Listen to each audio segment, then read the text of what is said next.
Evet sevgili değerli takipçilerim, malum kış aylarımız soğuk, hastalıklar ilerliyor. Boğaz ağrılarımız için size küçük bir tarif vereceğim. Kolaylıkla evde yapabileceğiniz tariflerimiz olacak. Azıcık biraz kekiğimizden koyalım. Demleme olarak.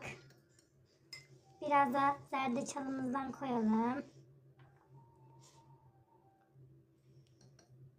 Biraz karabiberimizden koyalım.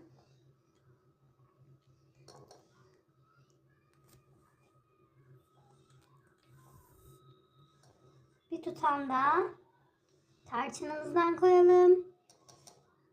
Ve üzerine de kaynamış suyu dökelim. Bir yarım saat kadar dinlendirelim. Boğaz ağrılarımıza, öksürüğümüze, boğazımızdaki gıcıklığa iyi gelir. Deneyenlere şimdiden afiyet olsun, şifa olsun efendim.